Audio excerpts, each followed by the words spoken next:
आएंगे सीधे मंच पर दीप प्रज्वलन के बाद माल्यार्पण, और उनके साथ में पधारे रामलाल जी घटिया विधायक, चंद्रभागे जी किराड़े विधायक और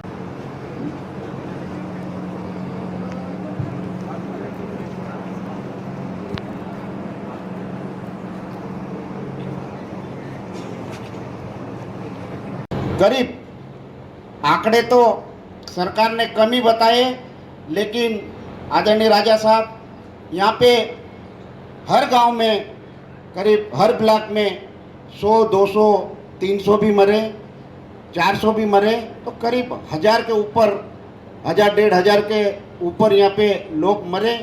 क्योंकि ये सरकार थी, सरकार ने यहाँ पे कभी ध्यान नहीं दिया। कोरोना काल का जो हमारे भगोड़े के बाद से जो हुआ, अगर यहाँ पे प्रशासन अगर ध्यान देता तो आज हम हमारे लोग जिन्हों को जो कि कई जगह बेड नहीं मिले, चाहे इंदौर हो, चाहे बड़ौदा हो, चाहे जहाँ भी अहमदाबाद हो, कई ऐसे लोग गए, लेकिन वहाँ पे कोरोना काल में कई लोगों को इलाज तक नहीं मिला और ऐसे ही तड़प तड़प के वहाँ पे हुए। क्योंकि यहाँ कालाबाजारी भी बहुत हुई रेसिड इंजेक्शन की। तो मैंने जिला कांग्रेस की ओर से जो भी जितनी भी मदद करी, तो मैंने यहाँ एक धीरज यूनिवर्सिटी वहाँ पे हॉस्पिटल है, और जहाँ पे मैंने करीब 100 से 150 लोगों को वहाँ पे एडमिट कराया और उनको उनकी फुल व्यवस्था कराई। और यहाँ पे भी जो इंजेक्शन नहीं थे, विधायक महोदय और हम सब मिलके चाहे इंजेक्शन की व्यवस्था करवाई, चाहे जो भी बड़वानी में करवाई, झाबुआ में भी करवाई, अलीराजपुर में भी करवाई, गुजरात में भी हमने हमारे राज्यसभा सांसद नारायण भाई राठवा के मार्गदर्शन से वहाँ पे भी हमने कराए। और यहाँ पे भूरिया जी और विक्रांत भाई ने सभी लोगों को, कार्यकर्ताओं को, जितने भी यहाँ जो जरूरतमंद है, जो भी सहायता, चाहे अंत्येष्टि के लिए मैंने जिला कांग्रेस की ओर से लकड़ी की व्यवस्था करवाई, जो कि कोई गरीबों के पास था ही नहीं, लेकिन ये शासन इतना ध्यान ही नहीं दिया। और यहाँ पे हमारे कोरोना काल में एक हमारी ऐसी हमने एक नेता खोदी, जो कि झाबुआ अलीराजपुर जिले की एक नेत्री, एक दमंग नेता थी। आज उनको भी कोरोना काल में मतलब एक ऐसी घटना हुई, जो कि हमारे को ऐसी नेता कभी 50 साल तक भी नहीं मिलेगी, ऐसी नेत्री महिला जिन्होंने आज हमने खोदी। आज हम उनके श्रद्धांजलि कार्यक्रम में मैं राजा साहब से यही अनुरोध करता हूं कि ये जितने भी हमारे अलीराजपुर ज़िले में और झाबुआ ज़िले में जो शांत हुए, और हमने सोनिया जी के और कमलनाथ जी और दिग्गी राजा साहब के नेतृत्व में जो एक हमारे पास परिपत्र आया है, जिनका कोरोना काल में जिनकी डेथ हो गई और परिवार वालों के मुखिया के साथ कोई नहीं है, तो ऐसे लोगों को हम फार्म भी भरना चालू कर दिया है और शीघ्र ही हम प्रदेश कांग्रेस कार्यालय को सौंपेंगे और वहाँ के उनके माध्यम से, इंडोरा जी के माध्यम से दिल्ली तक हम ये पहुँचाएंगे, ताकि अधिक से अधिक मुआवजा मिले। मैं सभी मृत आत्माओं को श्रद्धांजलि अर्पित करता हूँ। और एक बड़ी घटना है जो नेमावर में, उसकी भी इसकी जांच करके, उनकी सीबीआई जांच करके ऐसे लोगों को फांसी की सजा देना चाहिए। एक आदिवासी के साथ जितना एक घटित हुई है, और हमारे विक्रांत भाई ने तुरंत जाके वहाँ पे ऐसा डेरा डाला कि ताकि वहाँ तत्काल फिर उनको गिरफ्तार किए, जो कि प्रशासन कभी ध्यान नहीं देता है। प्रशासन कभी ध्यान नहीं देता है, क्योंकि भारतीय जनता पार्टी की सरकार है, आदिवासियों पर अत्याचार कर रही है, तो ऐसे लोगों को ध्यान में रखना चाहिए। अभी मैं राजा साहब से निवेदन करता हूं कि भारतीय जनता पार्टी के लोग, अभी यहाँ गृह मंत्री आया था झाबुआ में, तो अभी हमने यहाँ किसान आंदोलन किया था। मंडी में आम के लिए करीब आंधी तूफान आई थी, तो 40 से 70 गाड़ियाँ माल प्रशासन ने पूरा रोक लगा दी थी, तो उसके लिए लड़ाई लड़ी, तो मेरे पे कम से कम 2-3 केस लगा दिया अभी। तो ये भारतीय जनता पार्टी और सरकार और प्रशासन यहाँ हमारे को दबाना चाहती है, लेकिन हम आपके नेतृत्व में, भूरिया जी के नेतृत्व में कभी प्रशासन से नहीं डरेंगे, चाहे जो भी हो जाए, चाहे गोली खाना पड़े, चाहे लट खाना पड़े, लेकिन प्रशासन जितने मेरे पे केस लगाए तो लगाए, लेकिन मैं कभी नहीं डरूंगा और हमारे किसान, आदिवासी और गरीब लोगों की कांग्रेस और जिला कांग्रेस हमेशा सेवा करती रहेगी। जय हिंद। इस कोरोना काल में हमारे बीच आपके सामने कर्मचारी भी है और हमारे इस अलीराजपुर ज़िले के हम सब के परिवार के भी यहाँ नहीं है। और एक जो सबसे बड़ी घटना निमावर में जो हुई, मैं उन सबको श्रद्धांजलि देता हूँ और सभी युवा साथीगण, वरिष्ठ नेतागण से मैं एक निवेदन करना चाहता हूँ कि ये जो कोरोना काल में आप लोगों ने जो झेला और अभी जो आप लोग समझ रहे कि कोरोना चले गया, कोरोना गया नहीं, अभी तीसरी लहर भी आने वाली है, तो हमारे को हम सबको सतर्क रहना पड़ेगा क्योंकि ये कभी भी आ सकता है। अभी मैं बीच में ये अपने उमराली गया शनिवार को, कल ही, तो मैंने एक भी मास्क नहीं देखे। तो मास्क लगाना जरूरी है, इसी के साथ टीका भी लगाना जरूरी है। कुछ लोगों को भ्रम में है कि मर जाते हैं लोग टीका लगाने के बाद, ऐसा कुछ नहीं है। आप लोग टीका लगाओ और मास्क लगाओ, ताकि अगर मास्क और टीका लगेगा तो हम सब साथ में बैठेंगे, नहीं तो अपन नहीं बैठ पाएंगे, हमारा परिवार भी बचेगा। हम सब साथ में बैठेंगे भी, इसके लिए आपको पालन करना होगा। और टीका निवेदन करता हूँ कि आपने हर गांव में, हर हले में, एक एक घर में जिसको नहीं लगा उसको लगाओ, ताकि हमारा साथी बचे, हमारा परिवार बचे। आपके सामने कितने लोग हमारे बीच नहीं है। एक उदाहरण है, हमारी शेरनी जैसी नेता आज कलावती जी नहीं है, नसरुबाई नहीं है, बाबा अभी नहीं है, तो ये अपने लिए सबक है। तो मैं तो आप लोगों से निवेदन करना चाहता हूँ कि ज़्यादा से ज़्यादा टीके लगाओ। और मैं आदरणीय पूर्व मुख्यमंत्री से निवेदन करना चाहता हूँ कि कोरोना काल में यहाँ मेरे ज़िले में कम से कम अलीराजपुर ज़िले में 2,500 से 3,000 लोग कोरोना काल में मरे हैं और प्रशासन के पास कोई आंकड़े नहीं है। प्रशासन को सिर्फ दिखावा कर रही है और जो 4 लाख रुपए का जो उन्होंने बोला कि हम देंगे, लेकिन वो भी पलट गई है। आज हमारा आदिवासी भाई जो बीमार था कोरोना में, वो रास्ते में ही मर गया, ना तो उसकी जांच करी, और जांच भी कैसे मर गया, उसको जला दिया, लेकिन वो रिकॉर्ड में नहीं है। ऐसा कई लोग मर गए, कम से कम 3 से 4 हज़ार लोग मरे हैं यहाँ, लेकिन वास्तविक स्थिति सरकार के पास नहीं है। तो मैं सभी युवा साथी से भी निवेदन करना चाहता हूँ कि आप लोग ये लिस्ट बनाओ, ताकि सरकार की आँख खुले, कितने लोग हमारे बीच नहीं गए कोरोना में। सरकार तो बता रही है एक जगह 50 मरे, वहाँ सरकार के पास 3 है रिकॉर्ड में, लेकिन 50 लोग मरे हैं। तो ज़्यादा से ज़्यादा हमें फार्म भरना है और आप लोग जागरूक रहे, ताकि आप लोग जो बीच में एक तीसरी लहर फिर आ रही है उसमें सतर्क रहना है।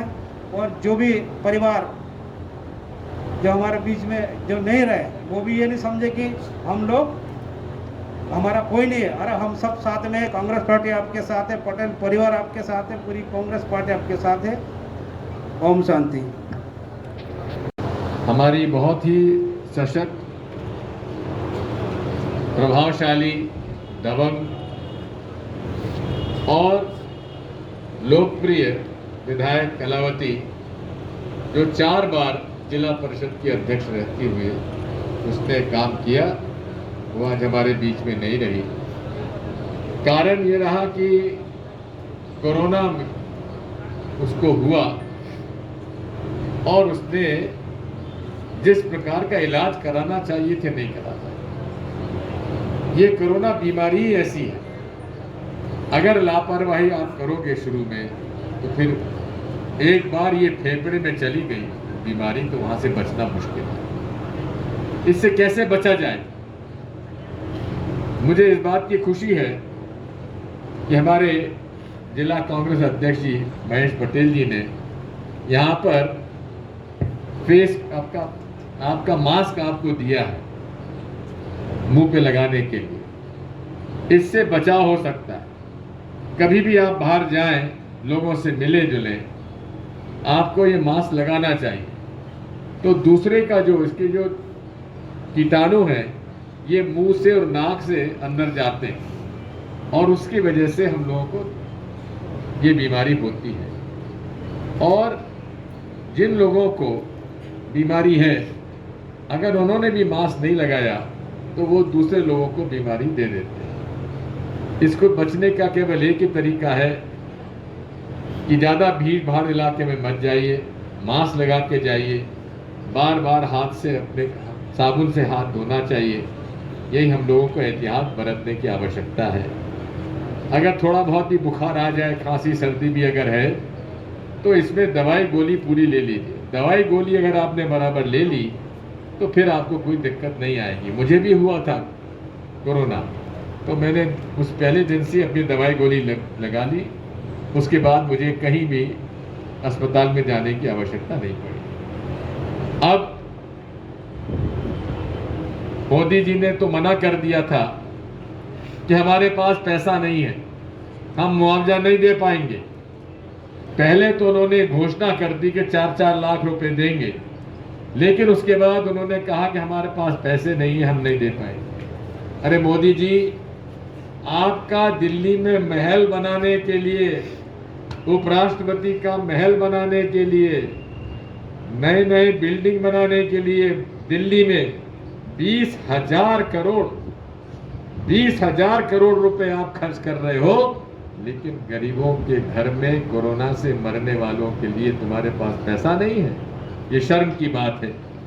मैं आपसे कहना चाहता हूं कि हमें इस बात का पूरा प्रयास करना चाहिए कि जिसको भी कोरोना का टेस्ट पॉजिटिव आया है, अभी मुझे बताया मुकेश ने, कुछ ऐसे लोग भी हैं कि उनको पॉजिटिव हो गया लेकिन बाद में उसको नेगेटिव कर दिया। ऐसे प्रमाण आपके पास हो तो हमें लाइए, हम उनको सबको प्रमाण पत्र में पॉजिटिव डलवा के उनको मुआवजा दिलवाने के लिए पूरी कोशिश करेंगे। हमारी जिला कांग्रेस कमेटी के अध्यक्ष जी महेश पटेल जी काफ़ी सक्रिय हैं। मैं उनसे कहूंगा कि ऐसे सारे प्रकरण वो एकत्रित करें, उनको मुआवजा दिलाने के लिए हम पूरा प्रयास करेंगे। आपसे बस यही निवेदन है कि अब लापरवाही मत करो इसके अंदर, क्योंकि अभी ये कोरोना गया नहीं है, छूट थोड़ी सी मिली है, लेकिन ये तीसरी बार फिर आ सकता है। और इसमें राहुल गांधी तो शुरू से कह रहे थे कि ये बड़ी खतरनाक बीमारी है, इसमें बचना चाहिए, लेकिन मोदी जी मजाक उड़ाते रहे इसका।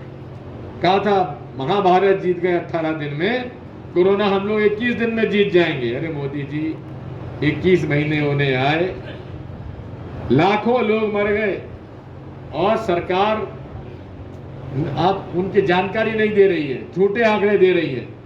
झूठ बोल बोल कर इन्होंने इस देश को ठगा है। इस बारे में आपको समझने की आवश्यकता है। मैं आज इस अवसर पर जितने भी यहाँ लोग की मृत्यु हुई है उनको श्रद्धांजलि देने के लिए मैं आपके बीच में आया हूँ। इसी में हमारे बहुत कर्मचारी और अधिकारी भी जो लोग मरे हैं उनको 50-50 लाख का मुआवजा देने के, बीमा देने का हमारे शिवराज सिंह जी ने ये घोषणा की थी, लेकिन उसमें भी उनको अभी तक कोई आदेश नहीं मिला है और उनको उनका जो अनुकंपा नियुक्ति होती है वो भी अभी नहीं हुई है। मैं जिला कांग्रेस कमेटी अध्यक्ष जी से कहूँगा कि ऐसे कर्मचारी अधिकारी जिन्हों की मृत्यु कोरोना से हुई है उनके केस सब पूरा तैयार करवाएं और हम उनकी लड़ाई पूरी दमखम के साथ उनकी लड़ाई लड़ेंगे। मैं आखिर में ये भी कहना चाहता हूँ, नेमावर देवास में जो घटना हुई है, आदिवासी 3 बहनों, उनका भाई, उनकी माँ की निर्मम हत्या कर दी गई। 45 दिन तक पुलिस ने पता नहीं लगाया। ये भला करे डॉक्टर विक्रांत का, जो वहां जाकर उसने दमखम के साथ लड़ाई लड़ी और मजबूर किया पुलिस को जांच करने के लिए। जो लोग दोषी हैं उनको भारतीय जनता पार्टी का विधायक शर्मा और मंत्री कमल पटेल उनको बचाने में लगे हुए थे। जब हमारे कांग्रेस के नेता ने जाके लड़ाई लड़ी विक्रांत ने, तब जाकर वो पता पड़ा और थोड़ा बहुत उनके साथ जब उनको पूछताछ की तो तब पता पड़ा कि 45 दिन पहले इन लोगों को वो ले गए और उनकी हत्या कर डाली। ऐसे हत्यारों को तो फांसी की सज़ा मिलना चाहिए, और जब तक फांसी की सज़ा नहीं मिलेगी हम चुपचाप बैठने वाले नहीं हैं। हम आपसे यही अनुरोध करते हैं कि इस मामले में हमें आपके साथ हमेशा से खड़े रहें, आगे भी लड़ते रहेंगे, चाहे कहीं भी हो, कैसे भी हो। आदिवासियों की और गरीबों की लड़ाई हमेशा हम लोग लड़ते रहें। बहुत बहुत धन्यवाद। मैं आपसे अनुरोध करूंगा कि अब 2 मिनट का मौन